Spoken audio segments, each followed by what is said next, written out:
Motor पढ़ते हो तो सिंगल फेज मोटर के अंतर्गत तो सबसे ज्यादा सवाल आता है कौन सी मोटर का उपयोग कहाँ होता है। ये सवाल तो एक ही है, कौन सी मोटर का उपयोग कहाँ होगा, हिस्टेसिस का कहाँ उपयोग करोगे, ये सिलाई मशीन में किसका उपयोग करोगे, कौन सा कहाँ उपयोग करोगे, कौन सा कहाँ उपयोग करोगे। और उसकी कार्य प्रणाली पे बहुत कम सवाल होता है। 3 फेज इंडक्शन मोटर में होती है कंप्लीट कार्य प्रणाली, स्टार्टिंग कैसे करनी है, कंट्रोल कैसे करनी है, और इसके अलावा इसमें हानियां कौन सी होती है, और जो भी अपने पास इसकी वर्किंग प्रणाली क्या होती है, स्क्विरल केज कैसे काम करता है, स्लिप रिंग कैसे काम, ये सब हम कहाँ पढ़ते हैं 3 फेज। 3 फेज उपयोग बड़ा मामला नहीं, उपयोग बड़ा मामला किसमें है, सिंगल फेज में। सिंक्रोनस मोटर कुछ होती नहीं, छोटी सी होती है, अपने तो एक दिन का सिलेबस से भाग होता है, इतनी होती है ऐसी मोटर। तो उसके बाद बड़ी मोटर हमारे पास कौन सी बचती है, डीसी। डीसी वास्तव में थोड़ी बड़ी है क्योंकि उसमें टेढ़ा मेढ़ा भाग रहता है काफी सारा। तो आज आप ट्रांसफॉर्मर पढ़ गए हो ना भाई, क्योंकि अपना निर्देश यही था जो ट्रांसफॉर्मर पढ़े आएगा वही आएगा, इसके अलावा कोई आएगा ही नहीं, घर पे बैठा रहेगा, यही तो कहा था। और तुम बिना पढ़ाई हो पढ़ गई, कल तो तुम आई नहीं थी, और जो कल आई थी दोनों वो आज नहीं आई। ठीक है, चलो भाई अब देखते हैं सवाल। सबसे पहला सवाल आपके सामने, सवाल सारे आप कर लेंगे, ऐसे कोई दिक्कत नहीं आएगी आपको। पहला क्वेश्चन, ट्रांसफॉर्मर में एडजस्टमेंट के लिए टेप चेंजर का उपयोग किया जाता है। बिल्कुल है, कौन से में भाई, प्राथमिक में, सेकेंडरी में, किस में किया जाएगा, तो आप दिए गए ऑप्शन के हिसाब से तो सेकेंडरी में किया जाएगा, क्योंकि टेप चेंजिंग कहां करेंगे, सेकेंडरी में करेंगे। लेकिन यदि हाई वोल्टेज देता तो हाई वोल्टेज, तो टेप चेंजर का उपयोग कहां करते हैं, तो आप कहेंगे हाई वोल्टेज वाइंडिंग में। हाई वोल्टेज वाइंडिंग में किसका प्रयोग करते हैं, टेप चेंजर का। तो आप कहेंगे हाई वोल्टेज वाइंडिंग का ही प्रयोग क्यों करते हैं, क्योंकि जब हाई वोल्टेज होता है तो धारा का मान क्या हो जाता है, कम, और धारा का मान कम होने से हमारे पास धारा स्पार्किंग का खतरा क्या रहता है, कम, क्योंकि टेप चेंजिंग होगी तो ऑन लोड भी होती है, ऑफ लोड भी होती है ना। जब ऑन लोड होती है तो एक बिंदु से हटकर दूसरे बिंदु पे चढ़ेगी तो स्पार्किंग तो होगी, क्योंकि एक कनेक्शन लूज होगा उसके बाद टाइट होगा, तो लूज कनेक्शन स्पार्किंग का प्रमुख कारण है। इसलिए हाई वोल्टेज वाइंडिंग पे टेप चेंजर किया जाना चाहिए। यदि मैं ऑटो ट्रांसफॉर्मर के अंदर टेप चेंजर पूछूं कि भाई ऑटो ट्रांसफॉर्मर में टेप चेंजर लगाया जा सकता है क्या, तो आप कहेंगे हाँ जी लगाया जा सकता है ना, क्या नहीं लगा सकते हैं, लगा सकते हैं। किस लिए लगाते हैं, स्टार्टर में। तो ऑटो ट्रांसफॉर्मर में स्टार्टर के करने के लिए लगाया जाता है।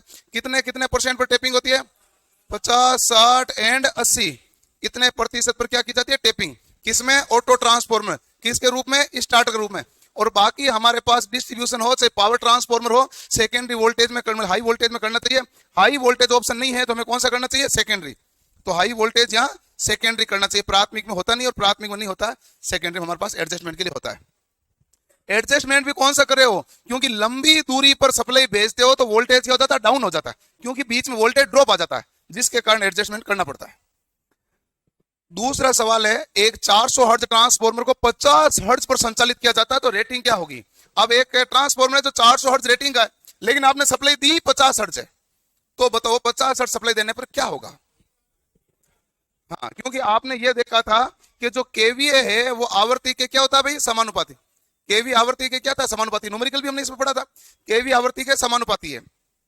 तो यदि आपने आवृत्ति घटाएंगे, आवृत्ति कितने गुना कर दी, तो आप कहेंगे पहले आवृत्ति थी हमारे पास 400 हर्ट्ज, और अब हमने कितनी कर दी, 50, तो अब हमने कर दी 50 हर्ट्ज। तो 400 को किस में बदला, 50 में।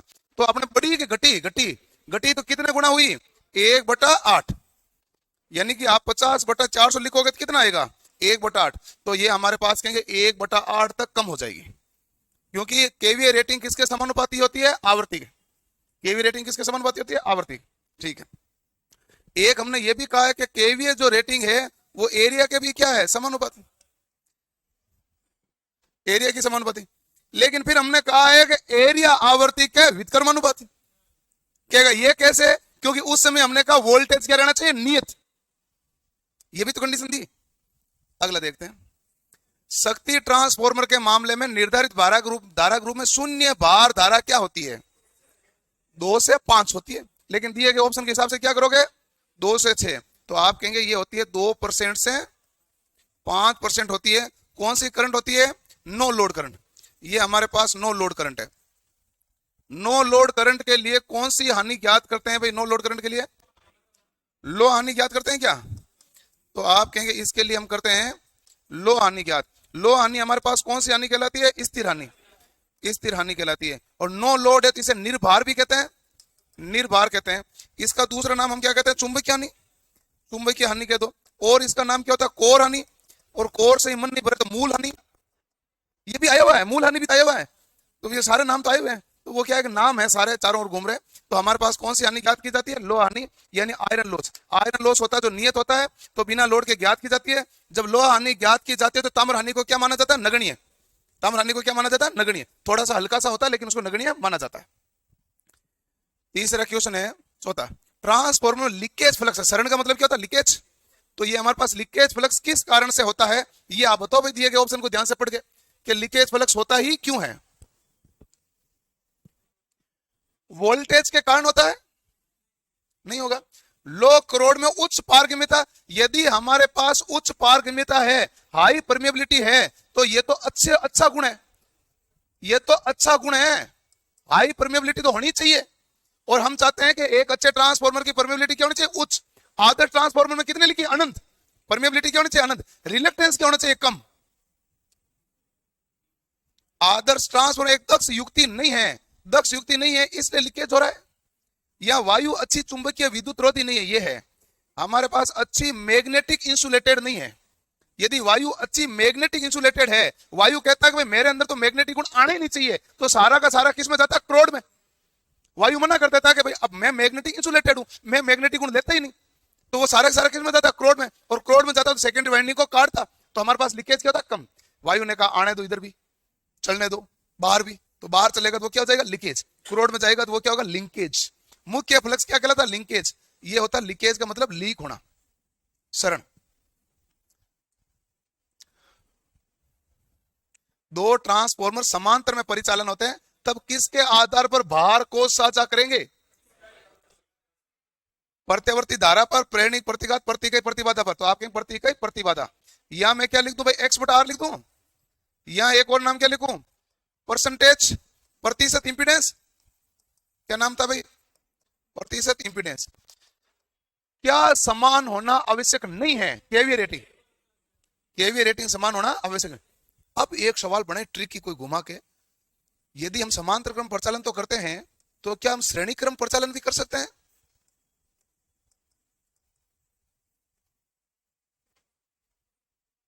समांतर क्रम प्रचालन तो अल्टरनेटर का भी करते हैं, ट्रांसफॉर्मर का करते हैं, क्या ट्रांसफॉर्मर का श्रेणी क्रम प्रचालन होता है, हाँ होता है, लेकिन सेकेंडरी वाइंडिंग में केवल, केवल कहां होगा, ओनली सेकेंडरी वाइंडिंग, पूरा ट्रांसफॉर्मर नहीं होगा। ओनली कौन सी वाइंडिंग होगी, सेकेंडरी वाइंडिंग। और इसके लिए जरूरी कंडीशन क्या है, केवीए रेटिंग समान होनी चाहिए।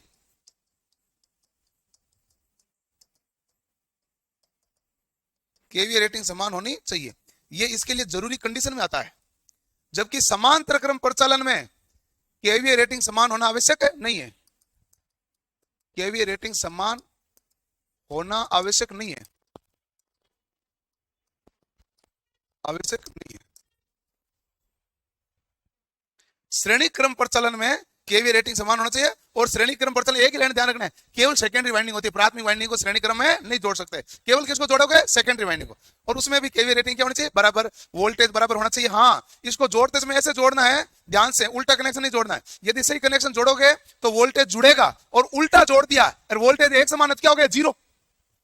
आपने दो बैटरी है मान लो आपके पास, एक 5 वोल्ट की, एक 5 वोल्ट की, सही क्रम में जोड़ा तो 5 और 5 कितना हो गया, 10। उल्टा क्रम में जोड़ दिया तो कितना हो गया, जीरो। तो वही मामला यहां होता है। तो बस ध्रुवता का विशेष ध्यान भी रखना पड़ता है। श्रेणी क्रम में केवल सेकेंडरी वाइंडिंग होती है। कभी सवाल नहीं पूछा जा सकता, पूछा गया, जाना भी नहीं है, लेकिन पूछ ले तो थोड़ा ध्यान रखना, इसमें केवीए रेटिंग बराबर चाहिए। अगला बताओ भाई।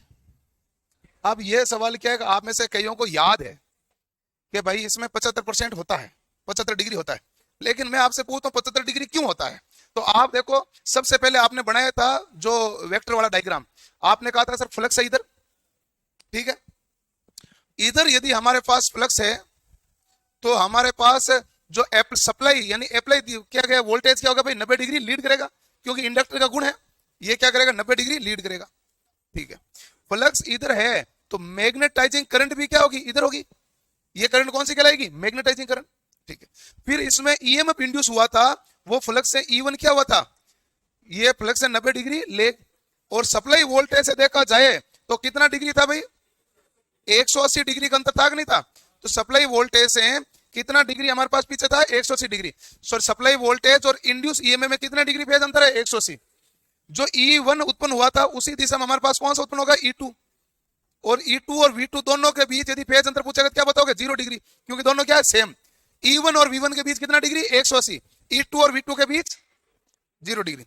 अब सवाल तो अलग है, सवाल है शून्य भार धारा।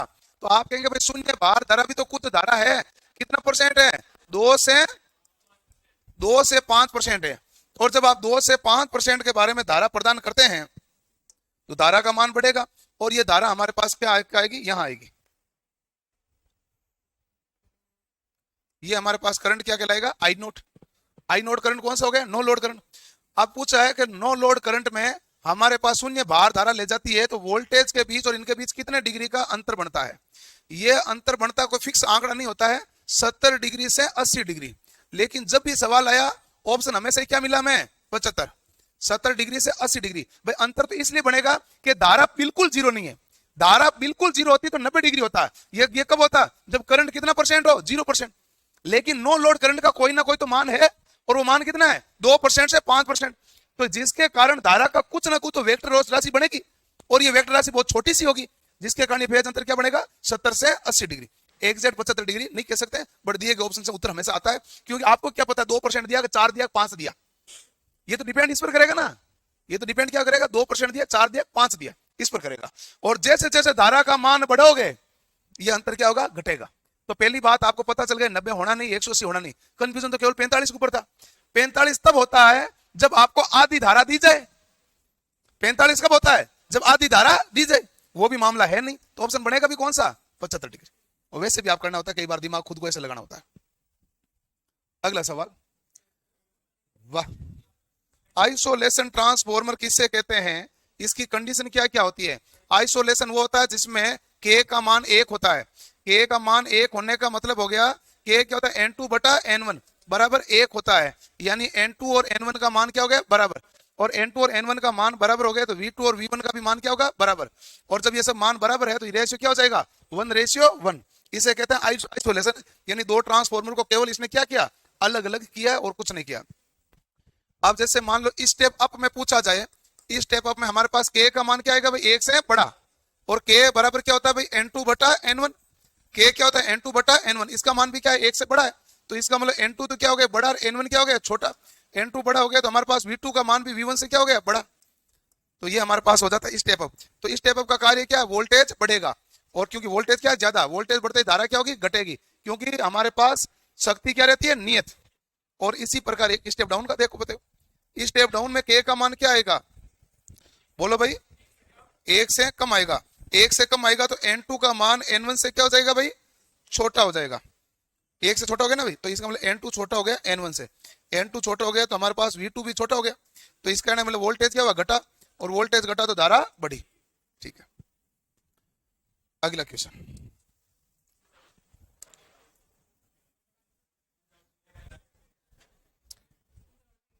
हाँ, उच्च आवृत्ति के लिए हम क्या करेंगे, फेराइट।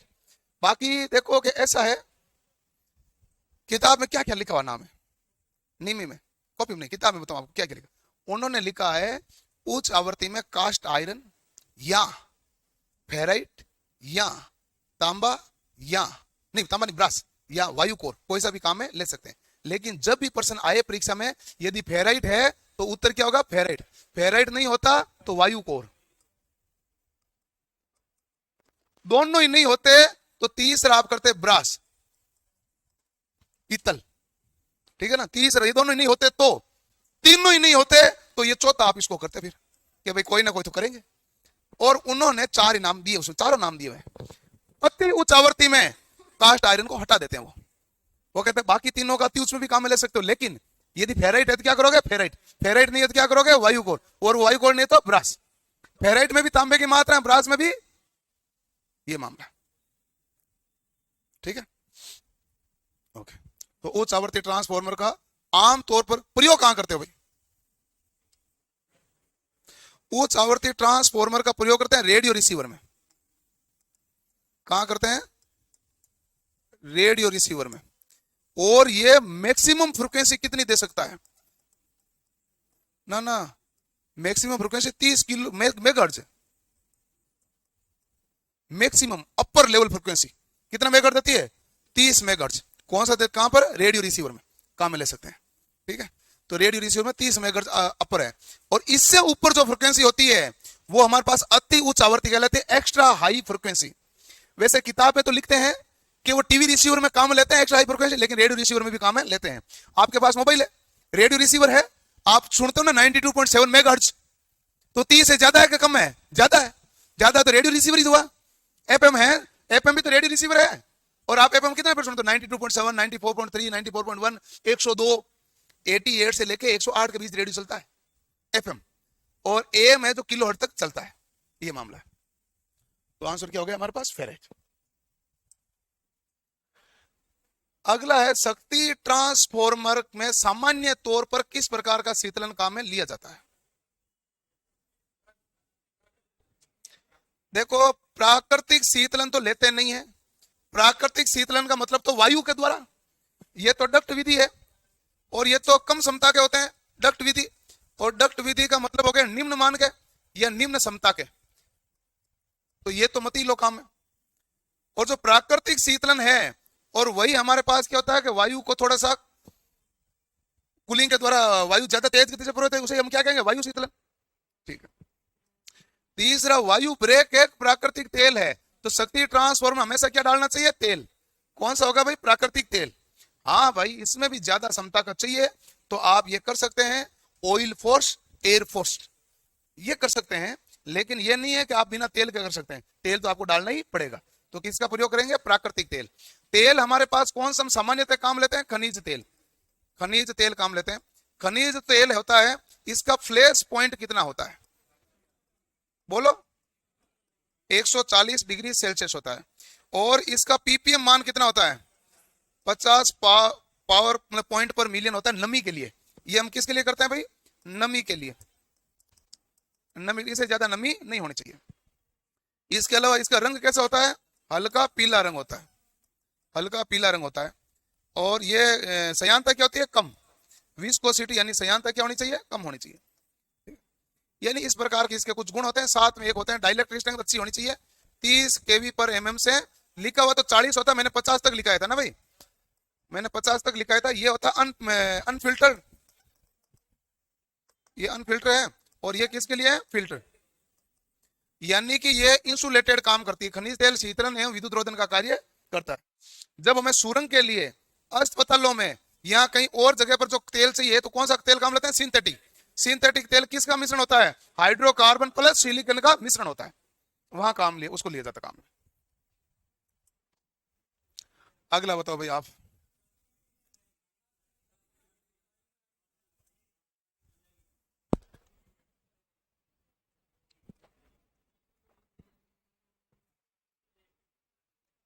प्राथमिक वाइंडिंग जलेगी यदि ट्रांसफॉर्मर की प्रत्यावर्ती धारा आपूर्ति को दिष्ट धारा आपूर्ति में बदला जाए तो क्या होगा? तो आप कहेंगे भाई डीसी दोगे तो डीसी में आवृत्ति क्या हो जाती है? 0। और हमारे पास लगी हुई कोइल, कोइल है, तो कोइल में गुण किसका है? इंडक्टर का ही होगा। और इंडक्टर के लिए आप क्या गुण? तो इंडक्टिव रिएक्टेंस एक्सएल। एक्सएल बराबर क्या होता है? 2πfl। जब एफ 0 हो गया तो एक्सएल का मान क्या हो गया? 0। एक्सएल 0 होने का मतलब प्रतिघात है, प्रतिघात यानी बाधा। धारा प्रवाह बाधा क्या होगी? 0। तो धारा का प्रवाह क्या होगा? उच्च। और जब धारा का प्रवाह हमारे पास उच्च होगा, अत्यधिक होगा, उच्च क्या होगा? अत्यधिक होगा। धारा का प्रवाह क्या होगा? अत्यधिक। अत्यधिक होने के कारण वाइंडिंग जल जाएगी। कौन सी जलेगी? प्राइमरी वाइंडिंग जल जाएगी। प्रत्यावर्ती आपूर्ति धारा दिश देंगे तो प्राथमिक वाइंडिंग जल जाएगी।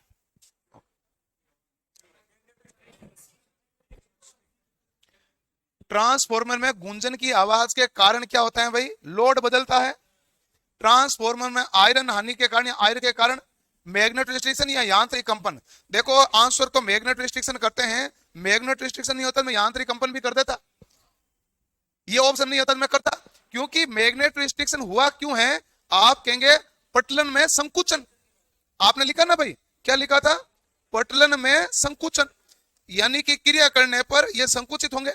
या फिर आप कहेंगे क्रोड में जब धारा का प्रवाह होता है, क्रोड में धारा का प्रवाह होता है, तो वहां पर उस परत में अति सूक्ष्म परिवर्तन होता है। अति सूक्ष्म परिवर्तन होता है, जिसके कारण भी हमारे पास क्या होता है, मैग्नेटिक। ये जो गुंजन की आवाज है वो आवाज कैसी होती है, हमिंग, या इसको हम बोल दो या हमिंग बोल दो, ये हमारे पास वाइब्रेशन है। क्या आती है, वाइब्रेशन। वाइब्रेशन का मतलब क्या होता है, कंपन। तो किसके कारण हो जाती है भाई, वाइब्रेशन। लेकिन प्रभाव लिख दिया कि भाई किस कारण से होता है, तो मैग्नेटो रिस्ट्रिक्शन मेन नाम है, ये आगे तो यही है प्रभाव, कौन सा है, मैग्नेटो रिस्ट्रिक्शन। क्लियर। अगला सवाल भाई, ये सवाल आप सोल्व करो फटाफट से।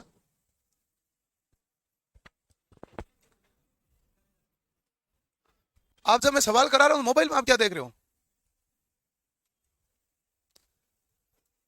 ऐसे होच पोच हो जाएगा आपका दिमाग ऐसे, तो एक जगह केंद्रित करके बात कर लेते ना।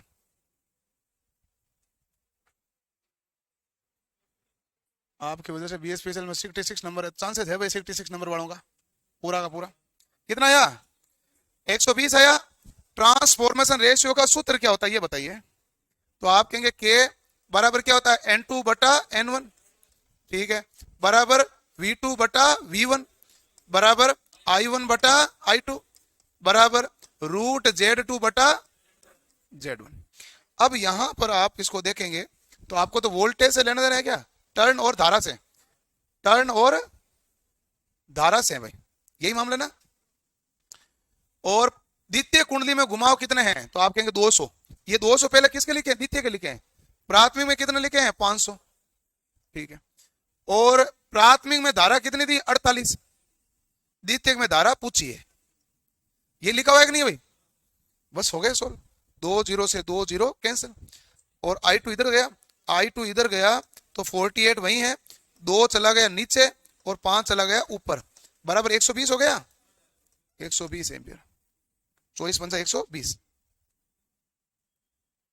कोई कंफ्यूजन नहीं भाई, ठीक है। अगला सवाल करो इसको। जब दिए गए एक ट्रांसफॉर्मर को उसके निर्धारित वोल्टेज पर लेकिन कम आवृत्ति पर चलाया जाता है, मुझे नहीं पता क्या होगा, आप बताओ। ये तो वोल्टेज तो निर्धारित है लेकिन आवृत्ति इन्होंने क्या कर दी, कम।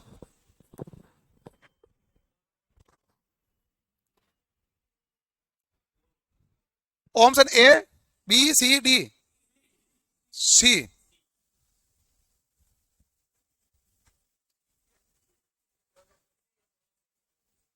डी, बी,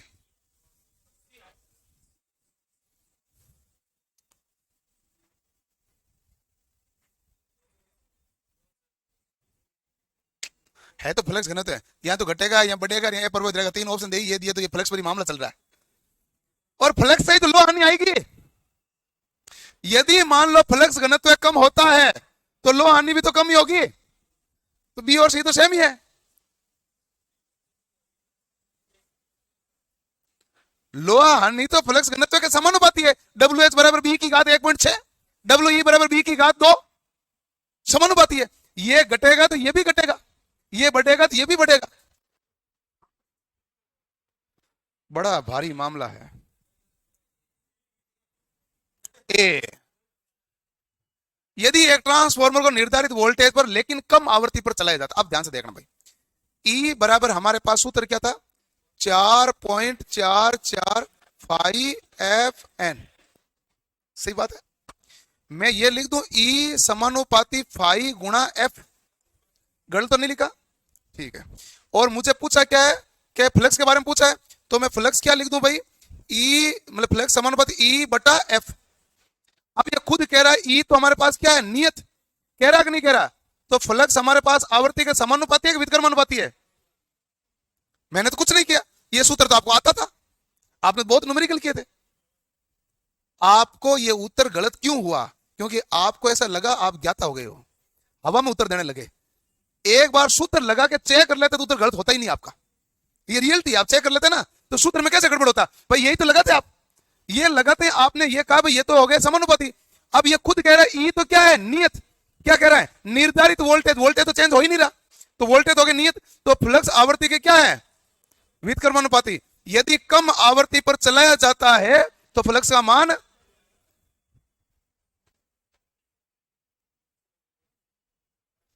कोई चेंज थोड़ी किया ना, और यदि मान लो ये होता तो ये भी होता, ही आपको लग ही रहा था, है तो दोनों ने भाई, हैं करो। अब देखो आराम से सवाल को करो भाई।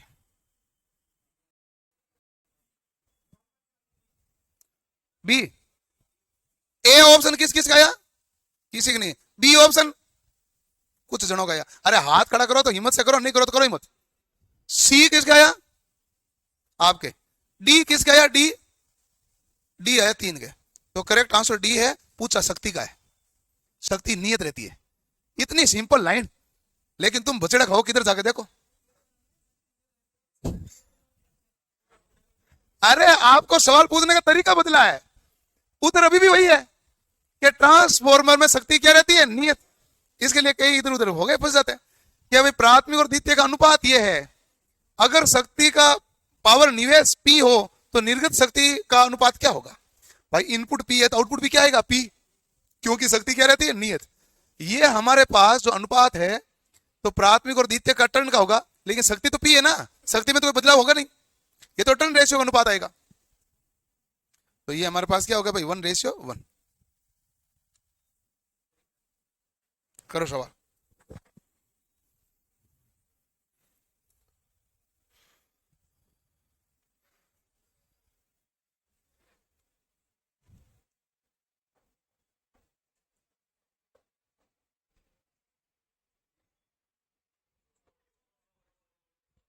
सो आया। ट्रांसफॉर्मर के 1000 प्राथमिक और 400 द्वितीयक चक्कर हैं, प्राथमिक वोल्टेज है तो द्वितीयक वोल्टेज क्या आएगा, तो के बराबर, तो आपने यही देखा था V2 बटा V1 बराबर क्या हो जाएगा, N2 बटा N1। ठीक है, V2 हमें क्या करना है, ज्ञात। V1 का मान कितना है, कितना है 250।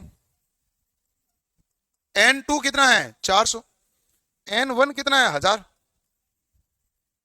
0 0, इस 0 से ये 0 कैंसिल, 2500 कितने हो गए, सही है ना भाई।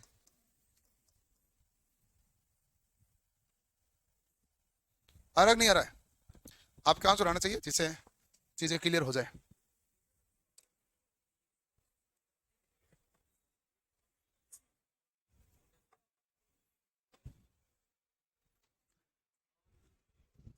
किस पर निर्भर,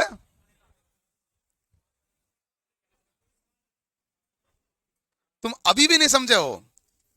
अब की बार पूरा ट्रांसफॉर्मर का नहीं पूछ रहा है, सेकेंडरी वाइंडिंग का पूछ रहा है।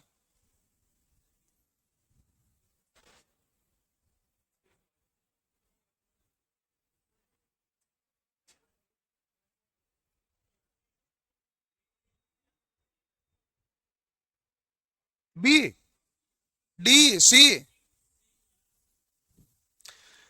पीक आउटपुट वोल्टेज है, यानी आउटपुट वोल्टेज के बारे में बात हो रही है। आउटपुट वोल्टेज क्या हो गया भाई हमारे पास, E2 4.44 5FN2। सूत्र तो ये कहता है, यदि ये सूत्र कहता है तो इसका मतलब है कि हमारे पास ये नंबर ऑफ टर्न पर तो निर्भर करता है, नंबर ऑफ टर्न पर तो निर्भर कौन से वाले पर, सेकेंडरी वाले पे। नंबर ऑफ टर्न पर निर्भर करेगा, कौन से पर करेगा, सेकेंडरी वाले पे। आवर्ती पर निर्भर करता है कि नहीं करता है, करता ही है।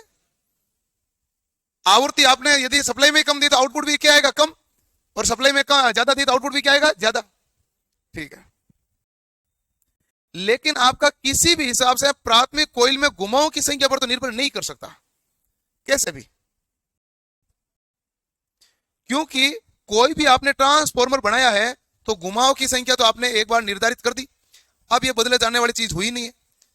अब आप यदि सप्लाई वोल्टेज यहां बढ़ाते हैं तो यहां भी वोल्टेज बढ़ेगा, यहां घटाएंगे तो यहां भी क्या होगा, यहां आवृत्ति ज्यादा दोगे तो यहां भी आवृत्ति क्या होगी, ज्यादा होगी, लेकिन नंबर ऑफ टर्न पर कोई बदलाव नहीं कर सकते। तो आंसर इसका डी है, आपको सी लगे बी लगे, लेकिन इसमें से बेस्ट आंसर डी ही माना जाएगा। बेस्ट आंसर तो एक ही होता है, वैसे तो आवृत्ति नियत रहती है, वैसे तो वोल्टेज पर निर्भर नहीं करना चाहिए, वैसे सीधा निर्भर तो करता तो केवल कॉइल के घुमाव की संख्या पर है, सीधा निर्भर तो किस पर करता है, घुमाव की संख्या पर। लेकिन इनमें से बेस्ट ऑप्शन चूज करना है, क्या मिलेगा, डी।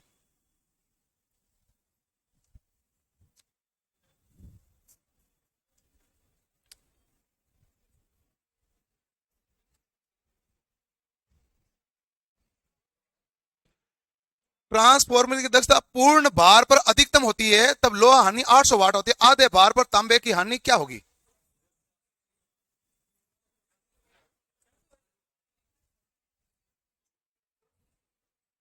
मुझे आइडिया नहीं है।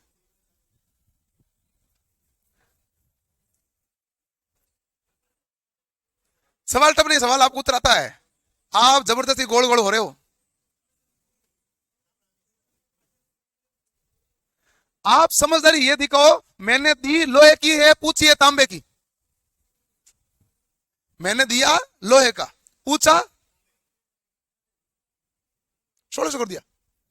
तुम ध्यान दो, मैंने दिया लोहे का, पूछा तांबे का है। मैंने लोहे का तो पूछा नहीं, लोहे का पूछा तो 800 ही रहता। मैंने लोहे का पूछा नहीं, 800 करो गलत। मैं कहता पूर्ण भार पर दक्षता अधिकतम है, लोहा हानि 800 वाट है, तो आधे भार पर लोहा हानि कितनी होगी? 800। वो तो नियत होती, लेकिन मैंने लोहा नहीं पूछा, मैंने पूछा क्या है? तांबा।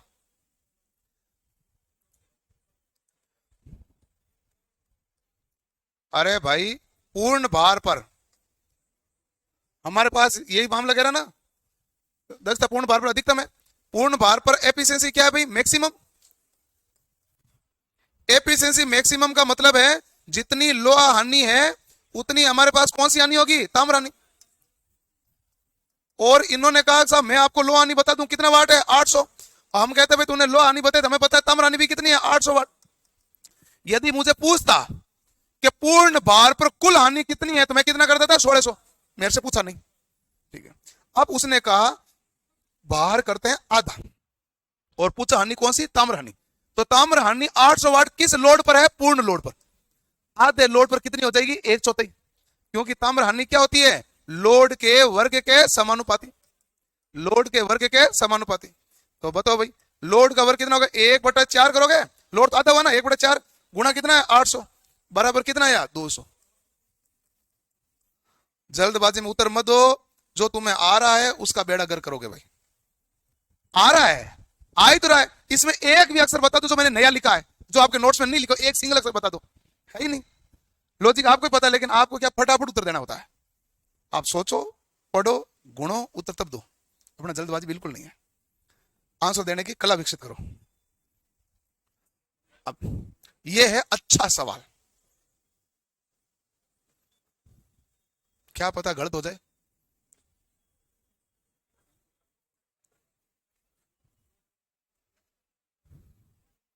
बिल्कुल राजकिशोर सागर हो जाएगा भाई।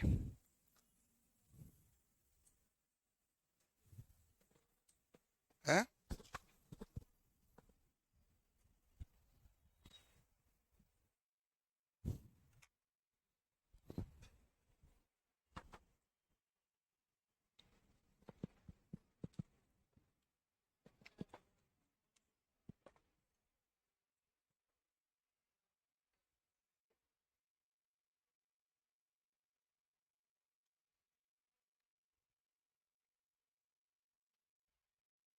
ए आया 5600 ट्रांस 7/8 पूर्ण भार पर कॉपर हानि है 4900 वाट। 8 में से 7 भाग है, 8 में से 7 भाग है ना भाई। और मैंने आपको यह बताया है कि कॉपर हानि होती है लोड के समानुपाती, लोड के वर्ग के समानुपाती। तो वर्ग कौन करेगा? आप ही करेंगे, ठीक है। तो आप बताओ, पी कॉपर बराबर समानुपाती क्या हो गया? 7/8 का स्क्वायर। ये बात कह रहा है, आप तो समझ जाओ। चलो भाई, इसका मतलब है पी, अब कितना उतर आएगा? 64 आएगा। निकाल के दिखा, तू कब मत मारा, निकाल के दिखा। कैसा है तेरा? 64 आएगा ही नहीं, तू निकाल। तुझे ये लग रहा है 64 आएगा, लेकिन गुणा किसे करूं ये पता नहीं चल रहा है।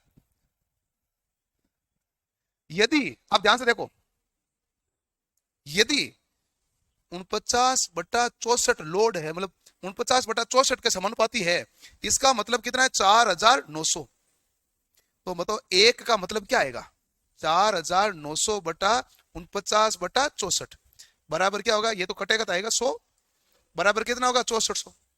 और एक होने का मतलब पूर्ण लोड है कि नहीं है? एक का मतलब कौन सा लोड होता है? और वैसे देखो 64 में से 49 भाग का मतलब 4900 है, तो 64 भाग का मतलब क्या आएगा 6400। लेकिन ज्यादातर क्या करते हैं, वो ये समझते हैं 7 का मतलब 4900 है, तो 8 का मतलब क्या बन जाएगा 5600, क्योंकि 7 8 56, तो इसको भी 7 से गुणा कर दोगे 7, जो कि क्या हो जाएगा गलत। चलो इसको सवाल को दूसरे तरीके से कर लेते हैं। ठीक है, दूसरा तरीका है पूर्ण लोड पर हानि 6400 वाट है। कितनी हानि है 6400 वाट है। तो दूसरा है 25% लोड पर हानि कितनी होगी। ये तो कर ही सकते हैं। तो आप कहेंगे लोड कितना परसेंट किया भाई 25% का मतलब 1/4। ठीक है, जब आप इसकी हानि ज्ञात करोगे तो हानि लोड के वर्ग के समानुपात, 1/4 का क्या आएगा स्क्वायर, कॉपर हानि यही आएगा कि नहीं आएगा। तो आप कहेंगे कॉपर हानि है बराबर 1/4 किसको 1/16, और वो कितना है 6400 बराबर 400 आया कि नहीं आया। ये सबके समझ में आया कि नहीं आया।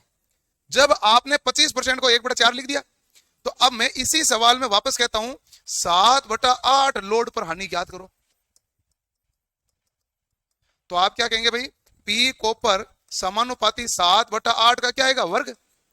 तो पी कॉपर बराबर 7 का स्क्वायर 49 और 8 का स्क्वायर 64, और पहले कितना था भाई 6400 बराबर 4900 आया कि नहीं आया। यदि पूर्ण लोड पर हानि 6400 वाट है तो 7/8 भाग पर हानि कितनी आएगी 4900। यदि 7/8 पर 4900 है तो बताओ पूर्ण भार पर हानि कितनी आएगी। ये रिवर्स काम हुआ है कि नहीं है। आप ऐसे देख रहे हो तो मुझे खुद को डर लग रहा है इसमें। पढ़ के आए नहीं होंगे, बस सवाल बहुत सारे कराए थे आपको।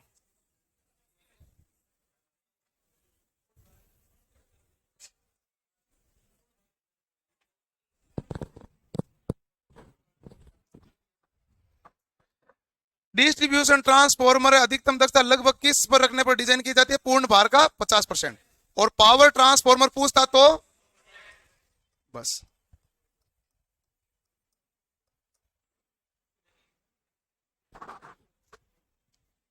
ओके।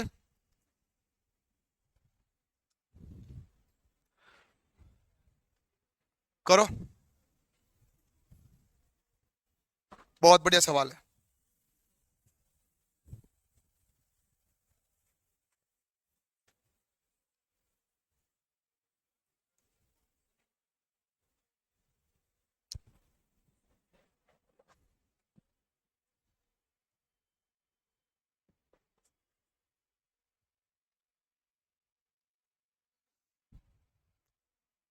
हंड्रेड केवीए ट्रांसफॉर्मर की क्षमता दी है, लो हानि 1 किलोवाट है, तांबा हानि 2 किलोवाट है, अधिकतम दक्षता किस भार पर होगी। इसका मैंने एक सूत्र लिखा था, अधिकतम दक्षता ज्ञात करनी है एस एन मैक्सिमम लिखा था। तो हमने कहा कि पहले की जो दक्षता है ना एस ओल्ड, ओल्ड की जो दक्षता है इनटू क्या लिखा था आयरन हानि बटा रूट में हाथ आग नहीं था। तो क्यों फिर ऐसे परेशान हो रहे हो। कितना है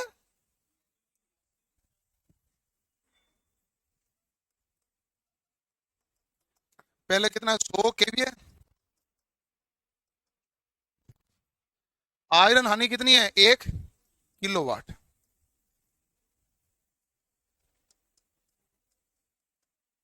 और ताम्र हानि कितनी है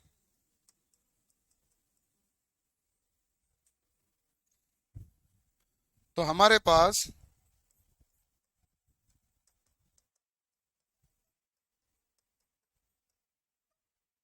बटा रूट दो नीचे आता तो ऊपर क्या था 0.707 इंटू 100 केवीए बराबर कितना आ गया 70.7 है कि नहीं भाई। सिंपल कैलकुलेशन, नया सूत्र कुछ नहीं है, नया सूत्र है। अभी तक मैं कोई एक आध सवाल कोई नया प्रकार का है, बाकी सारे के सारे नोट्स में लिखे हुए हैं। समझने का आपका मतलब आपका निकलेगा। लो भैया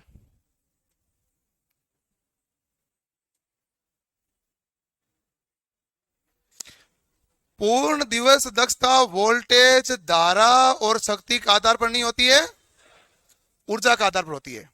हाँ भाई, एक जो पूर्ण दिवस दक्षता होती है ना, ये 24 घंटे में जो टोटल ऊर्जा है ना, 24 घंटे में जो हमारे पास क्या होगा, आउटपुट एनर्जी जो होगा वो बटा इनपुट एनर्जी पर ज्ञात की जाती है। शायद तक मैंने उस दिन पावर बता दिया होगा। ये पूर्ण दिवस दक्षता डिस्ट्रीब्यूशन ट्रांसफॉर्मर के लिए होती है।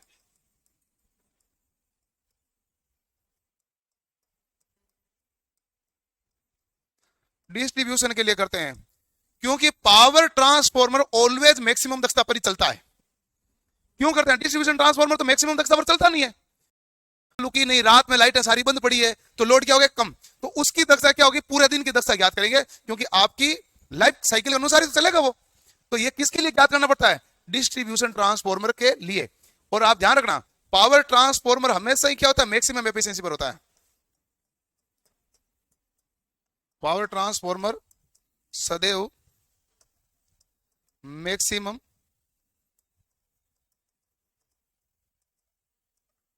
एफिशिएंसी पर है।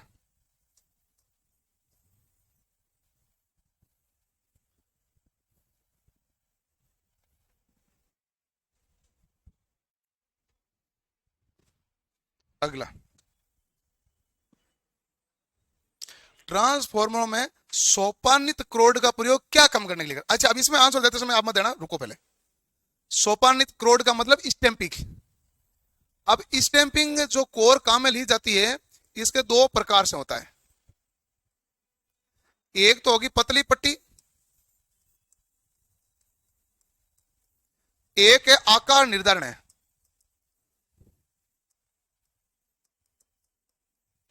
दो प्रकार। अब आपके आकार निर्धारण कैसे, कि क्रोड को ऐसे पट्टियों से जोड़ के बनाओ कि कोने एकदम तिकोने नहीं हो। कोने एकदम तिकोने होंगे तो इसके ऊपर, जैसे मान लो कोना तिकोना है, चौकोर प्रकार का भाग है, और उस पर मैं वाइंडिंग लपेटूंगा तो तांबा मेरा वेस्टेज ज्यादा जाएगा, क्योंकि तांबा पूरा उसके चिपकेगा नहीं। मैंने इसको स्टैंपिंग करके गोल कर दिया, तो बताओ कॉपर वाइंडिंग है जो तार आसानी से लपेटा जाएगा कि नहीं लपेटा जाएगा?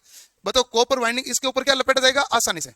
अब यही मैं इसकी जगह चौकोर बोतल काम में लेता तो वहां कॉपर से ही लपेटा जाता क्या? क्योंकि कॉर्नर पर क्या होता है, ज्यादा खिंचा हुआ था, और बीच में क्या होता है, ढिलाई होती है, थोड़ा गैप रहता, इसलिए स्टैंपिंग की जाती है। यदि हमारे ऑप्शन में हमारे पास तांबे का आयतन का ऑप्शन दिया है, तो आप तांबे का आयतन को मानो कि ट्रांसफॉर्मर सोपानित क्रोड का प्रयोग क्या कम करता है, तो आप कहेंगे तांबे का आयतन को क्या करता है, कम। तो पहला आंसर ये, यदि तांबे का आयतन नहीं देता ऑप्शन में, तो हमारे पास दूसरा ऑप्शन होता है लोहा हानि कम करता है। दूसरा ऑप्शन क्या होता है, लोहा हानि कम करता है। यदि तांबे का आयतन नहीं देता ऑप्शन में, तो वास्तव में क्या कम करता है, लोहा हानि। लेकिन जब तांबे आयतन ऑप्शन में दिया है, तो सोपानित क्रोड करने का मतलब, स्टैंपिंग कोर करने का मतलब है कि उसके ऊपर कॉपर है ना, उसका आकार ऐसे डिजाइन किया जाता है कि कॉपर वाइंडिंग आसानी से की जाती है, जिससे कॉपर क्या लगेगा, आयतन घटेगा, फालतू का कॉपर वेस्ट नहीं जाएगा ना। नहीं तो जितना ज्यादा गैप होगा उसकी हानि भी क्या होगी, बढ़ेगी, फ्लक्स के कारण बढ़ेगी कि नहीं बढ़ेगी, इस कारण। तो तांबे का आयतन आंसर करना है पहला। और दूसरा हमारे पास आता है, ये नहीं ऑप्शन होता तो ये उत्तर होता है। ये ढंग का सवाल है, ठीक है भाई। अगला सवाल,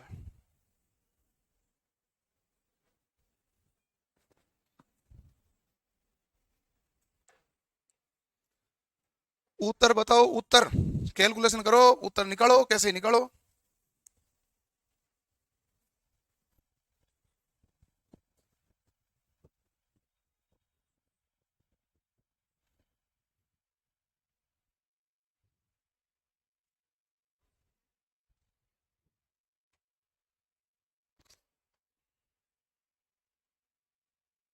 निर्गत का मतलब है आउटपुट,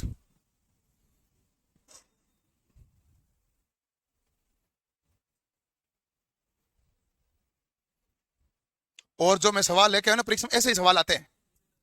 ऐसे सवाल होते हैं जो हमें आते तो हैं लेकिन नहीं कर पाते, वो परीक्षा में आते, हमें आते हैं लेकिन उत्तर देते समय डावाडोल हो जाते हैं, वही परीक्षा में आते हैं। 75 है? अरे सिंपल है, इसमें कुछ है ही नहीं। ट्रांसफॉर्मर की दक्षता आपने क्या लिखा, आउटपुट बटा इनपुट, और इनपुट की जगह आपने क्या लिखा था भाई, आउटपुट प्लस लॉस। आप चेक करो अपनी कॉपी, इनटू कितना है, 100। बताइए मुझे आउटपुट कितना है, 600, बटा आउटपुट कितना है, 600। लॉस कितना है 200, गुणा क्या हुआ भाई 100, तो नीटा बराबर क्या आया 600 बटा 800, गुणा क्या आया 2 0 से 2 0 कैंसिल, ये क्या होगा 8, 4 से काटा तो 150 बटा 2 बराबर 75, बस सही है।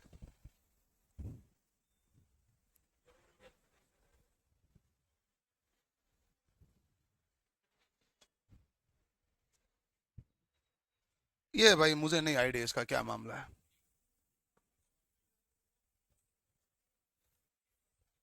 ये तो आपको बताना पड़ेगा।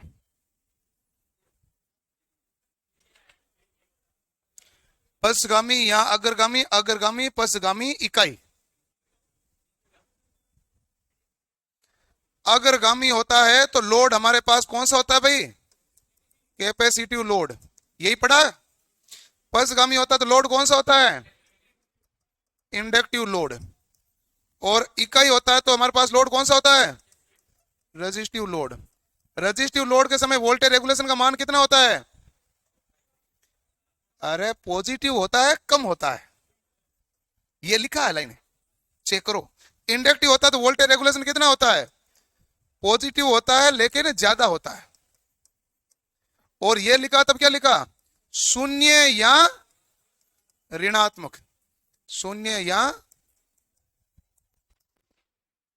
यही लिखा कि नहीं लिखा,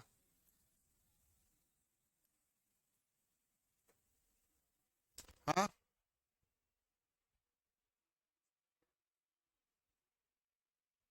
वोल्टेज रेगुलेशन का कंडीशन का मतलब है फुल लोड पर यदि वोल्टेज में परिवर्तन नहीं हुआ तब शून्य आया, फुल लोड पर वोल्टेज बढ़ा, वोल्टेज बढ़ने का मतलब गुण कब आएगा, जब हमारे पास लोड कौन सा था कैपेसिटिव।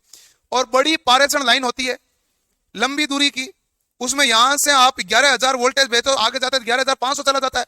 आप कहते हैं 200 किलोमीटर से लंबी लाइन पर हमारे पास कौन सा गुण आ जाता है, कैपेसिटिव, उससे कम पर नहीं आता। जब भी कैपेसिटिव गुण आता है वोल्टेज सदैव क्या होता है, बढ़ता है। और वोल्टेज यदि आपके पास फुल लोड पर बढ़ेगा तो हमारे पास सूत्र क्या होता है वोल्टेज रेगुलेशन का, बताओ। तो वोल्टेज रेगुलेशन होता है no load minus full load upon full load into 100। जैसे ये मान बढ़ता है तो उत्तर हमारे पास किस में आ जाएगा, नेगेटिव, ये मामला है। तो आंसर क्या हो गया भाई, बी।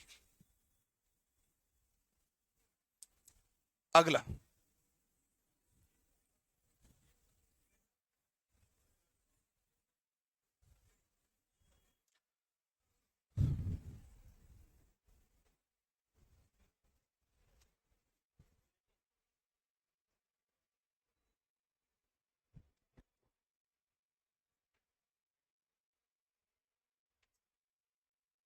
क्या गया ये, अभी अभी लिखा था कि शून्य विद्युत रेगुलेशन कब होता है, तो शून्य कब होता है, कैपेसिटिव लोड अग्रगामी, यही तो था। आगे बताओ।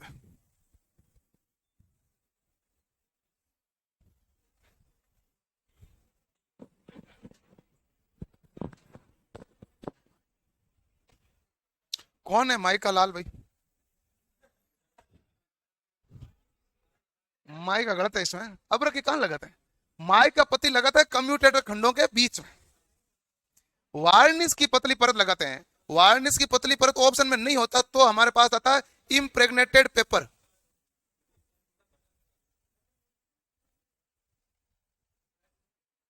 वार्निश की पतली परत, ये नहीं होता तो इम्प्रेग्नेटेड पेपर होता, ये होता। कोर का लेमिनेशन एक दूसरे से विद्युत रोधी किया जाता है और पतली पतली पट्टियों से बनाया जाता है। ऐसा करने से भंवर धारा हानि कम होती है। क्या कम करते हैं भाई, एडी करंट लॉस कम।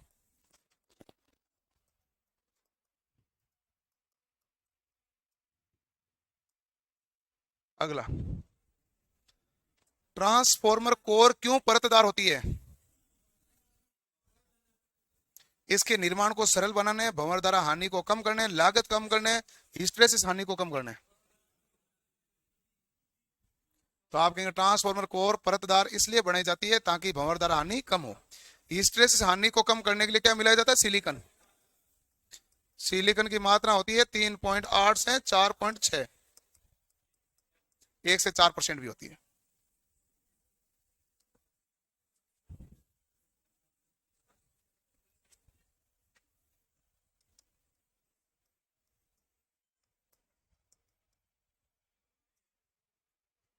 ट्रांसफॉर्मर में निम्न में से संभवतः कौन सा हार्मोनिक्स का एक स्रोत है?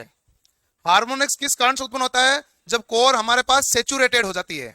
सेचुरेटेशन होने का मतलब है कि अब आप इसमें धारा का मान बढ़ाओगे ना तो अभी फ्लक्स क्या हो जाएगा? नियत। अब फ्लक्स बढ़ेगा नहीं, तो वो हमारे पास हार्मोनिक्स का स्रोत है जो कारण है। तो ट्रांसफॉर्मर निम्न में से संभवतः कौन सा हार्मोनिक्स का स्रोत है? तो संतृप्त कोर। या फिर हार्मोनिक्स का कारक ये होता है जैसे आपने दे दिया square wave, triangular wave,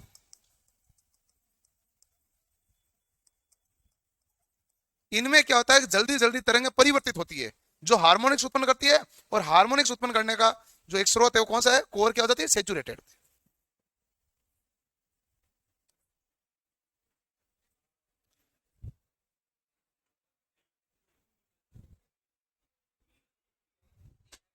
D. तो आर्द्रता में प्रवेश को रोकना कौन काम करेगा? ब्रीदर। और ब्रीदर के अंदर भी कौन है? Silica gel. ट्रांसफॉर्मर का शीतलित करने का कार्य कौन करेगा? एक तेल करेगा, एक कूलिंग ट्यूब करेगी।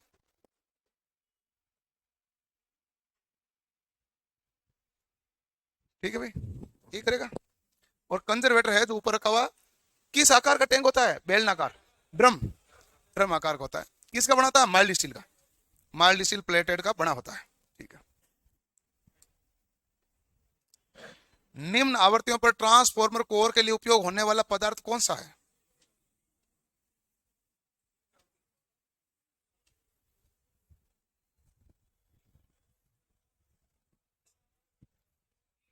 चर्चा मत करो, आप बताओ। हाँ, नहीं पीछे मत, तो यहाँ तो पता। Blue T shirt.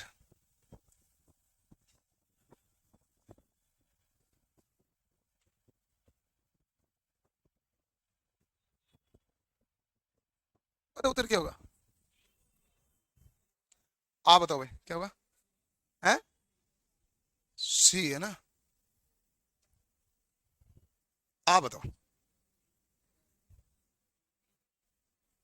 सी। चश्मे वाला भाई, आप बताओ। बताओ बताओ। मुंह पर हाथ रखने से क्या होगा? चेहरा तो दिख रहा है। ठीक है। जिन्होंने सी बताया है, आप ईमानदारी से बताओ, आपको आता था कि उसके पीछे पीछे बोला?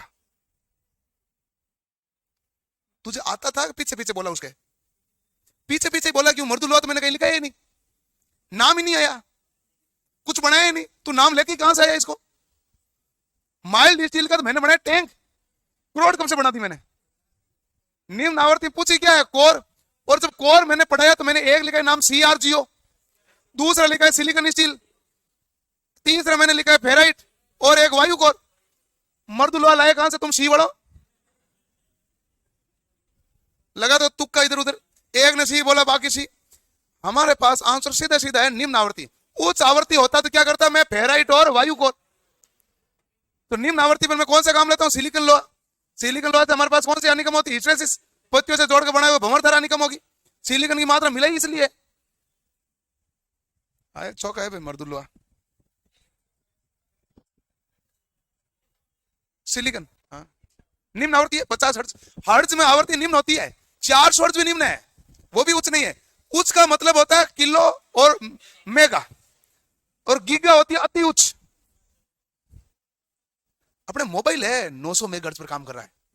कितने पर? 900 मेगाहर्ट्ज। 1 गीगाहर्ट्ज से केवल 100 ही घट रहा है। 100 मेगाहर्ट्ज और होते ही सीधे क्या हो जाएगा? गीगाहर्ट्ज। वहां जाके काम कर रहे हैं मोबाइल। आप कहते हैं टावर नहीं पकड़ा, टावर नहीं पकड़ा, उसने कहा लो पकड़ो। मेगाहर्ट्ज बढ़ाए। 140 कौन सा पॉइंट? फ्लैश।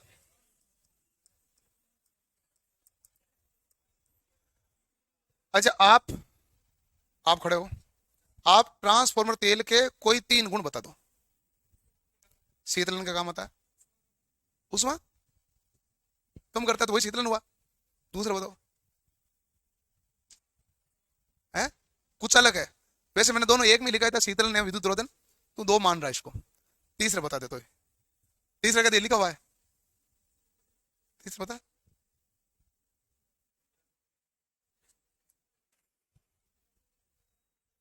तीसरा गुण बताओ भाई।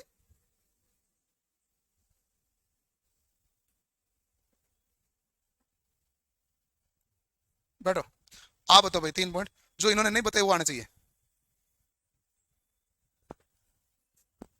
बहुत आगे आगे आगे दोनों। इंसुलेशन और शीतलन तो आ गया, उसके अलावा 3 आपके पास नए 3 बताना ना, वो काउंट थोड़ी होंगे।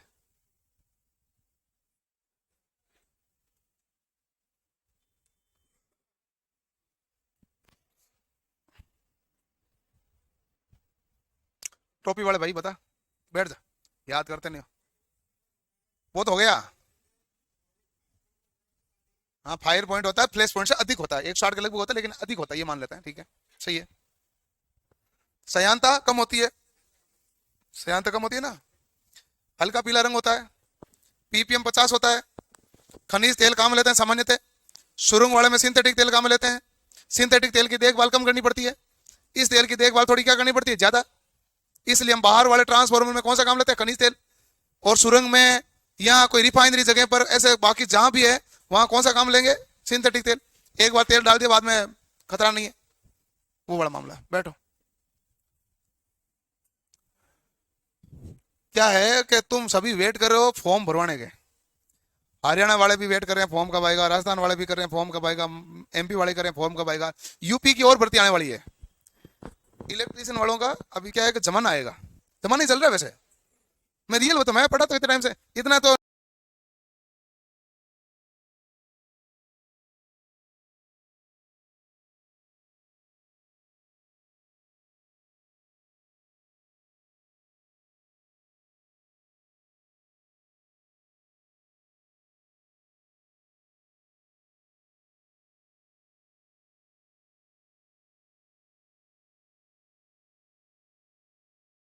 नहीं, तो इलेक्ट्रिशियन तो सूखाग्रस्त होता है, अकाल बकाल होता है। अब की बार आपके बारिश भी बारिश चल रही है, कहीं ना कहीं इलेक्ट्रिशियन चल ही रहा है, रुका नहीं अब की बार।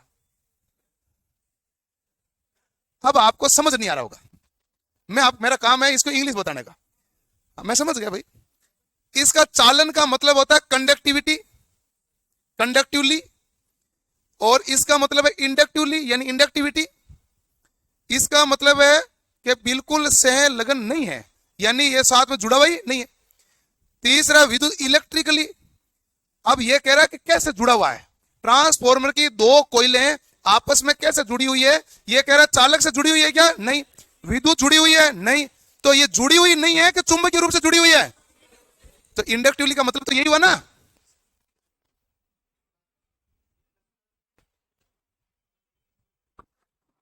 इंडक्टेंस के गुण से जुड़ा, अन्योन्य प्रेरण पर कार्य किया, म्यूचुअल इंडक्टेंस। तो इंडक्टिवली जुड़ी है, कंडक्टिवली जुड़ी हुई नहीं है, इंडक्टिवली जुड़ी हुई है। उस हिंदी खतरनाक थी तो वो तो कोई नहीं, आप खुद ही खतरनाक थे, इंग्लिश तो मैंने बताई इनकी। हाँ,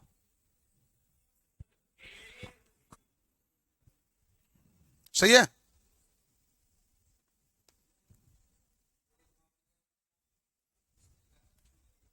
fuel gauge, oil level indicator है। ऑयल भी तो फ्यूल ही होता है। मैंने आपको 2 नाम लिखा है, मैंने लिखा ऑयल लेवल इंडिकेटर। अच्छा, ईंधन क्या क्या होते हैं। आपके गाड़ी में जो तेल मापता है वो क्या करता है, ऑयल गेज कहलाता है, नहीं कहलाता, उसे फ्यूल बोल देंगे। लेकिन यदि परीक्षा में फ्यूल गेज नाम आएगा तो ऑयल लेवल इंडिकेटर का तो दूसरा नाम लिखा है मैंने। पहले मैंने क्या लिखा है, ऑयल लेवल इंडिकेटर, कि ऑयल कितना है ये बताएगा। एक फ्यूल गेज है यानी कि फ्यूल कितना है। अब फ्यूल मतलब है तो वो ईंधन का ही, लेकिन ईंधन के रूप में कार्य नहीं कर रहा, ईंधन के रूप में कार्य थोड़ी कर रहा है, हमारे पास शीतलन का कार्य कर रहा है। लेकिन उसका सही नाम है ऑयल लेवल इंडिकेटर। लेकिन ऑयल लेवल इंडिकेटर ऑप्शन नहीं आए तो क्या हमारे पास है, फ्यूल गेज, वो है। मापक यंत्र तो वही लगा होता है, काम है ट्रांसफॉर्मर लो मत लो। कौन, हाँ, बकोज रिले दोनों ही देती है। बकोज रिले मतलब तापमापी क्या देगी, 100 डिग्री पर आएगा तो बकोज रिले देगा, जिसमें बकोज रिले नहीं लगे तो तापमापी दे, नहीं तो 100 डिग्री पर बकोज रिले खुद ही दे देता है। और 100 डिग्री पहले वो भी नहीं देगा, वो के टैंक का तेल ही तो एक ही देगा, अलार्म तो एक लगी हुई है, रिले के साथ ही कनेक्ट रहती है। और हमने लिखा 100 डिग्री सेल्सियस ताप होने पर अलार्म बजेगी, बजाएगा कौन, रिले, कोई तो बजाएगा ना भाई। आएगा अलार्म आके क्या करेगा, वो तो पूरी दुनिया देखेगी। फायर मतलब जल गया, 100 डिग्री पे आना है, 100 डिग्री पर अलार्म, 140 डिग्री पर हल्का जलना प्रारंभ होगा, इसे फ्लैश पॉइंट कहते हैं। 160 डिग्री पर गया, वो राहुल गांधी वाला गया, टाटा बाय बाय हो ना, वो वाला, तो अपने को अलार्म कहां बजानी है, इसके बाद अपने पास क्या बचेगा। किस ट्रांसफॉर्मर में सेकेंडरी कुंडली को हमेशा आवर्त रखा जाता है।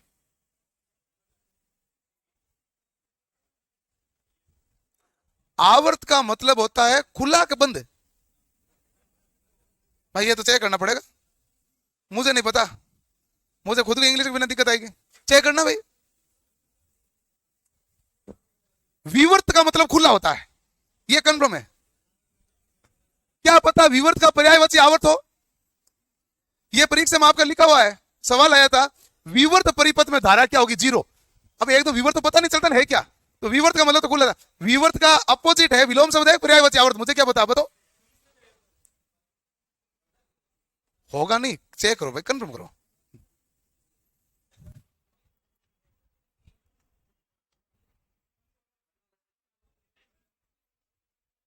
मैं बंद मान लेता हूं, तो धारा परिणामित कर दूं उतर, ये खुला नहीं रखा था वो बंद होता है। कौन सा, सीटी, करंट ट्रांसफॉर्मर। करंट ट्रांसफॉर्मर के बारे में आप सच में बड़े भाई आप बताओ, 4 बातें, खड़े हो जाओ, 4 बातें बताओ भाई। उच्च धारा को मापने के लिए, बिल्कुल सही बात। स्टेप डाउन होगा तो वोल्टेज घटेगा तो धारा बढ़ेगी, गलत बात। हाँ तो ये तो तुम्हारा पॉइंट काउंट नहीं होगा ना, तो स्टेप अप होगा क्योंकि इसे वोल्टेज बढ़ेगा तो धारा घटेगी तभी मापेगा, सही। हाँ इसमें एमीटर के द्वारा मापा जाता है जिसकी माप सीमा 0 से 5 एम्पियर, दूसरा पॉइंट अब हुआ। अगला तीसरा पॉइंट बताओ। ये और गलत कर रहे हो तुम, हाँ ये माना नहीं जाएगा आपका, क्योंकि मैंने खुद ने सही किया ना आपको। सेकेंडरी में टर्न क्या होते हैं ज्यादा, प्राइमरी में 1 या 2 टर्न, कई बार तो एकल चालक ही होता है, वो एकल टर्न कहलाता है। इसमें सेकेंडरी वाइंडिंग को खुला नहीं रखा जाता, बिल्कुल सही बात, अभी भी आ गया था, मान लेते हैं आपका। हाँ बिल्कुल सही बात है, बैठ जाओ। ये कौन से क्रम में जुड़ा होता है, श्रेणी क्रम, और ठीक है। और आप बच्चे से आप खड़े हो एक, हाँ। चलती लाइन में धारा को किसके द्वारा मापा जाता है, क्लिप ऑन मीटर का अन्य नाम क्या है, कौन से सिद्धांत पर कार्य करता है, अन्योन्य परस्परी, ठीक है। किस प्रकार का वर्किंग है उसकी, तो आप कहेंगे सीटी प्लस अमीटर, वही लिखते हैं, बैठ जाओ। अगला, प्राथमिक और द्वितीयक परिपथ के बीच पारस्परिक युग्मन का सुधार निम्नलिखित में से कौन करेगा, कपलिंग में सुधार कौन करेगा। प्राथमिक और सेकेंडरी वाइंडिंग के बीच में कपलिंग होती है, कि प्राथमिक में जो फ्लक्स उत्पन्न हुआ सेकेंडरी को काटेगा, इसे कपलिंग का।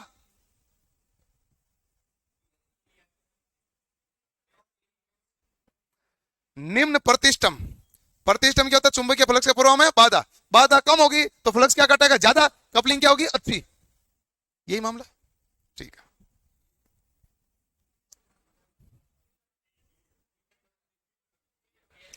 ब्रीदर कहां में लेते हैं, संरक्षक टैंक, बकोज रिले, दिक परिवर्तक का प्रयोग नहीं किया जाता, इसका प्रयोग डीसी मशीन में करते हैं।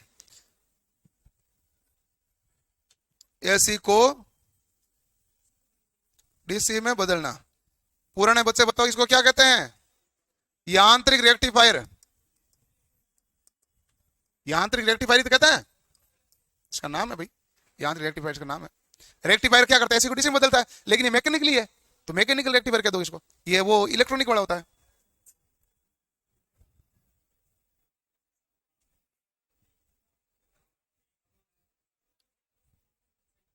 कितना आसान सवाल है। ऊंचाई का मतलब है स्टेप अप, स्टेप अप का मतलब वोल्टेज बढ़ेगा, वोल्टेज बढ़ेगा तो धारा घटेगी, तो प्राथमिक की तुलना में द्वितीयक में करंट का मान क्या होगा,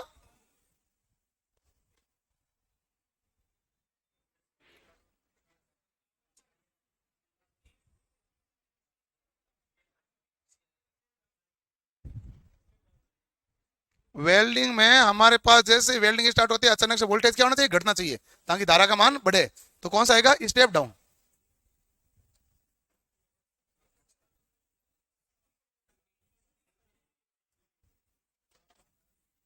शक्ति नहीं बदलता है, शक्ति क्या रहती है, नियत। आदर्श ट्रांसफॉर्मर के बारे में आप क्या क्या जानते हैं भाई? किससे पूछें? किसी किसी से पूछना ही पड़ेगा। हाँ उससे ही पूछ लेते ना, खड़ा होता भाई, तू बता दे। क्या हानि शून्य है? बिल्कुल सही बात। आदर्श ट्रांसफॉर्मर की हानि क्या होती है? जीरो। ऑनलाइन वाले भी बता दो भाई, क्या क्या होता है, फटाफट से बता दो। है दक्षता 100%, हानि जीरो, तो दक्षता 100%। गुड। चलो मैं नाम बोलता हूं, आप मुझे बताओ वाइंडिंग का प्रतिरोध।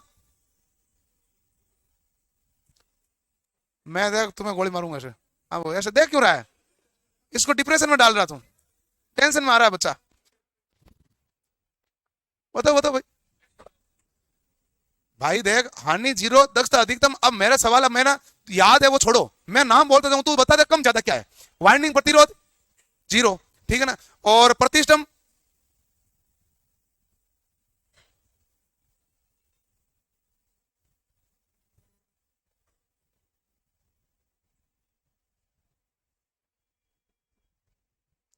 ये तो बताना पड़ेगा, और क्या बताएगा?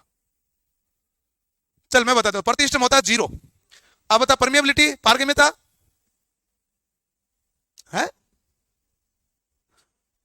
पारगम्यता होती है अनंत। चल वोल्टेज रेगुलेशन बता, पॉजिटिव होता है नेगेटिव? जीरो। क्या होता है?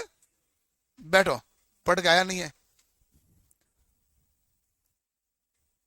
मैं तो सीधे सीधे पूछा है मैंने, नाम मैंने बोला, बताना आगे क्या है। एक धारक ट्रांसफॉर्मर का भार किस में अभिव्यक्त किया जाता है?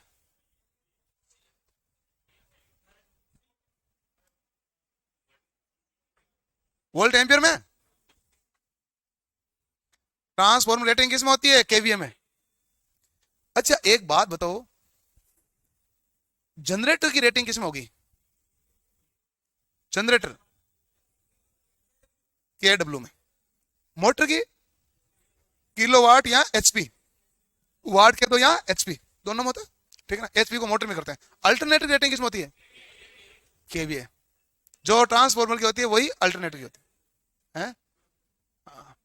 आइसोलेटर की किस में होती है? होती ही नहीं है, मैंने पूछा आइसोलेटर है, मैं सर्किट ब्रेकर की होती है। आइसोलेटर की रेटिंग होती ही नहीं है, ठीक है, ध्यान रखना चाहिए। ऑटो ट्रांसफॉर्मर में एक कुंडली होती है, एक दो होती है? स्टेप अप काम करता है, डाउन करता है, दोनों? दोनों करता है।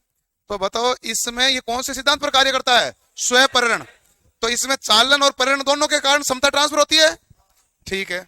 तो प्रेरण के कारण कितनी होती है, चालन के कारण कितनी होती है? प्रेरण में 1 - k, चालन में k। हाँ ठीक है, ओके। उपयोग कहां लेते हैं? स्टेबलाइजर में, बूस्टर में, रिसीवर में, वहां काम लेते हैं। तांबे के तार की बचत होती है, एक वाइंडिंग का, ये भी है उसमें। किसी ट्रांसफॉर्मर नियमन या दक्षता या भार की स्थिति में उष्मा की हानि द्वारा ज्ञात किया जाता है। खुला परिपथ परीक्षण से? नहीं। लघुपथ से? नहीं। बैक टू बैक से? बिल्कुल। इसका दूसरा नाम क्या होता है?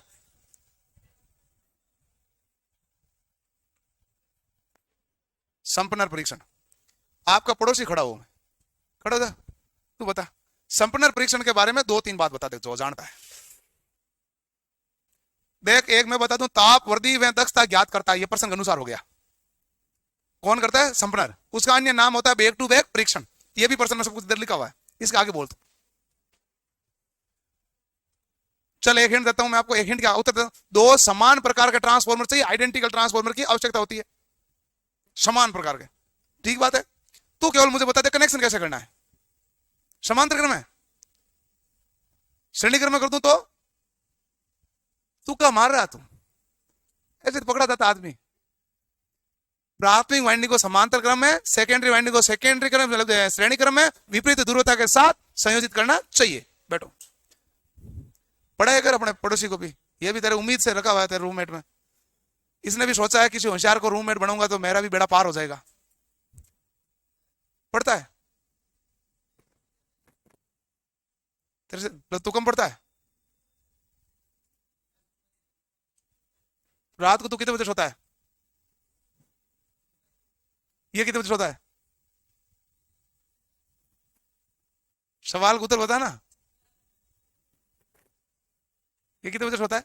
11 बजे है? तो फिर लेट उठता तो क्या बड़ी बात हो, लेट जगह भी तो था ना।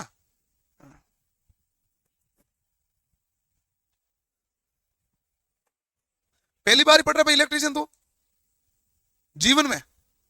आईटी कॉलेज गया? नहीं गया। कब की आईटी? 22 में। ओके। ट्रांसफॉर्मर में लघु परिपथ का परीक्षण करने के लिए किसे लघु परिपथ किया जाना चाहिए? ट्रांसफॉर्मर पर लघु परिपतन का परीक्षण करने के लिए किसे शॉर्ट सर्किट करना चाहिए? निम्न वोल्टेज पक्ष को शॉर्ट सर्किट करना चाहिए। हाई वोल्टेज पक्ष में क्या लगाओगे भाई? मापक के अंतर।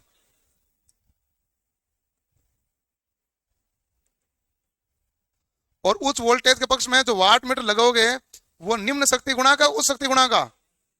अरे उच्च है, उच्च की तरफ उच्च। एक मिनट, एक मिनट। निम्न वोल्टेज पक्ष है, सही तो है।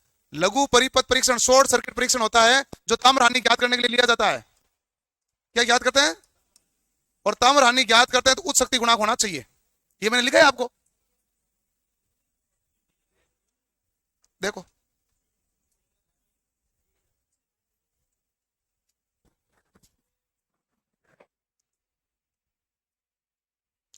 देखो भाई देखो,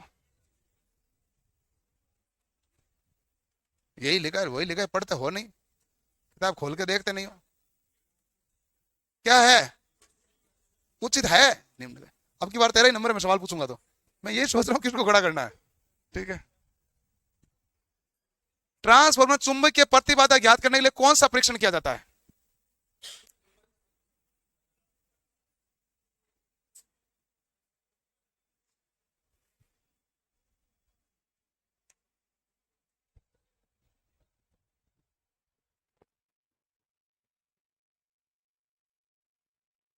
कौन सा परीक्षण है भाई?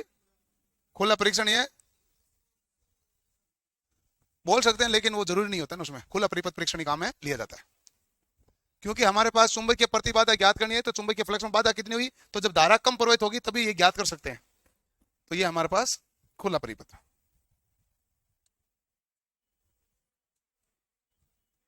कौन सा नियमित परीक्षण नहीं है?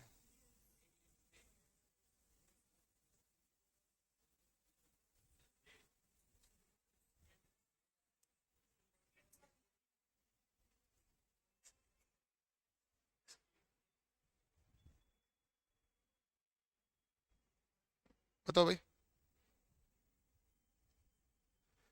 पोलरिटी टेस्ट नियमित परीक्षण में है क्या?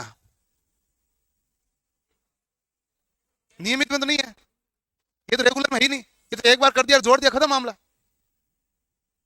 इसको आप नियमित क्यों करोगे? ऐसे थोड़ी है अच्छा आपकी बार क्या होगा, पोलरिटी चेंज हो गई, ऐसा तो होगी नहीं कुछ। कोर इंसुलेशन वोल्टेज परीक्षण हमें करना पड़ेगा भाई। कोर का इंसुलेशन बढ़ा के घटा मतलब परिवर्तन हो जाता है। इंपीडेंस, वोल्टेज का इंपीडेंस का परीक्षण भी करना पड़ता है। रेडियो इंटरफेरेंस भी करना पड़ता है जो आवृत्ति से प्रभावित होता है। लेकिन पोलरिटी टेस्ट है जो मैं बार बार नहीं करना। रेडियो इंटरफेरेंस है लेकिन अब ये पोलरिटी भी दे रखा है। रेडियो इंटरफेरेंस परीक्षण होता है जो हमारे पास आवर्ती परिवर्तन पर होता है, लेकिन आवर्ती परिवर्तन नहीं होती तो ये भी नहीं करना पड़ता। बात तो सही है। ये है फर्स्ट पर, ये आएगा सेकंड पर है। ऊपर वाला कोर इंसुलेशन किस पर? प्रतिदिन।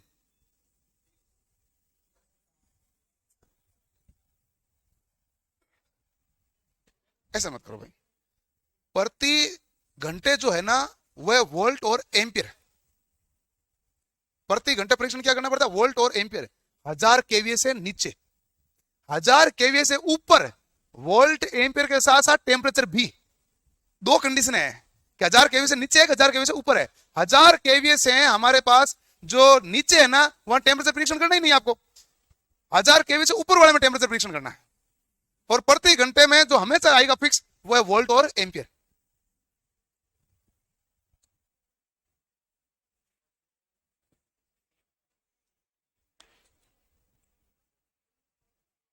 ये तो आसान सवाल है।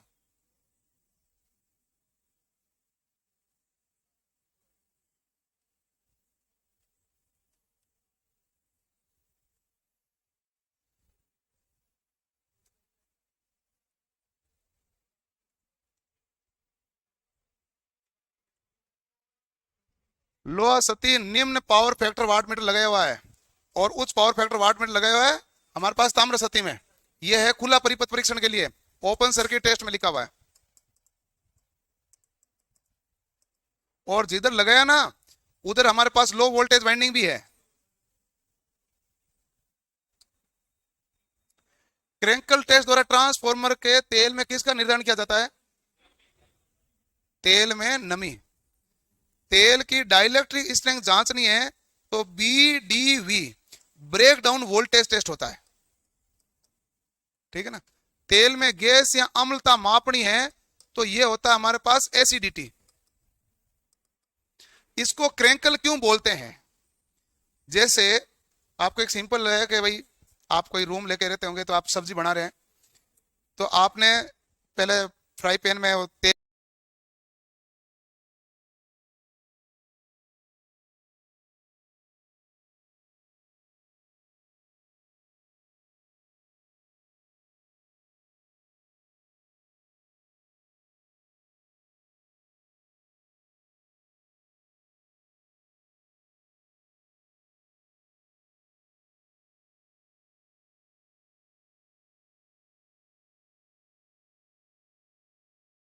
डालते हैं, तेल गर्म होता है और आपने तेल गर्म होते ही मान लो उसमें आलू डाल दिया, आलू को मैं फ्राई कर लेता हूं, तो चड़चड़ाहट उठेगी उसमें, वो तेल उछलेगा।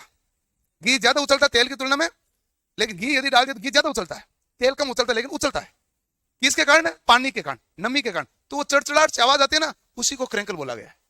बस याद रह जाना है क्रेंकल टेस्ट कि पानी जो हमारे पास तेल गर्म हुआ उसके अंदर जो नमी होगी वो चड़चड़ाहट उठेगी।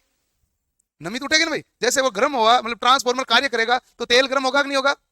तेल गर्म होगा तो नमी क्या होगी? चेक करने के लिए, परीक्षण करने के लिए। लेकिन वो मामला तो यही है ना, समझाने के लिए। तो जब ये तेल गर्म होता है तो उसके अंदर नमी होगी तो चड़चड़ाहट उठेगी, उसे क्रैंकल बोलते हैं। ये क्रैंकल टेस्ट है?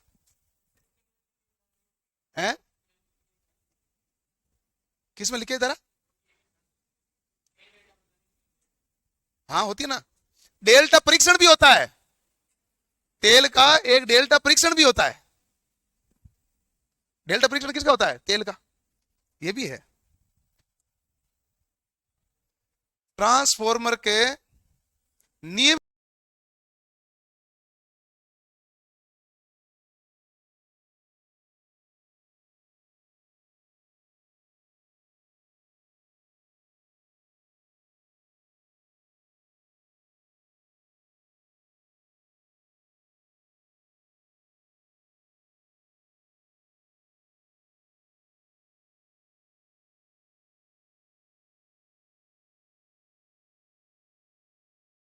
अनुरक्षण जांच करने के लिए किया जाता है। धारा की जांच नहीं करोगे, जंग लगने की नहीं करनी, चालन की नहीं है, तो किसकी होगी? इंसुलेशन की। शक्ति ट्रांसफॉर्मर की प्राथमिक वाहिनी यदि ज्यादा तरंग के स्थान पर वर्गाकार तरंग आ गई तो मैंने बताया ना, हार्मोनिक्स तेजी से उत्पन्न होंगे। हार्मोनिक्स तेजी से उत्पन्न होंगे जिसके कारण हमारे पास लो हानि क्या हो जाएगी भाई? कम होगी अधिक होगी? अधिक होगी ना। लो शक्ति क्या हो जाएगी? अधिक। तेजी से हार्मोनिक्स उत्पन्न होंगे। हमारे पास यदि आपने स्क्वायर वेव दे दिया, यदि आपने दे दिया ट्रायंगुलर वेव, तो हमारे पास तीसरा, थर्ड, फिफ्थ, सेवंथ हार्मोनिक्स उत्पन्न होता है ना, ये बहुत तेजी से उत्पन्न होने लगता है क्योंकि इसमें एकदम से वोल्टेज बढ़ता है।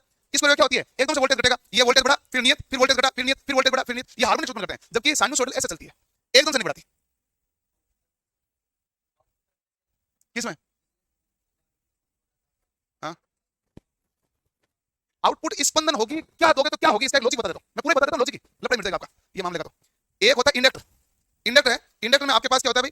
V बराबर होता है L di बाई dt, ये होता है।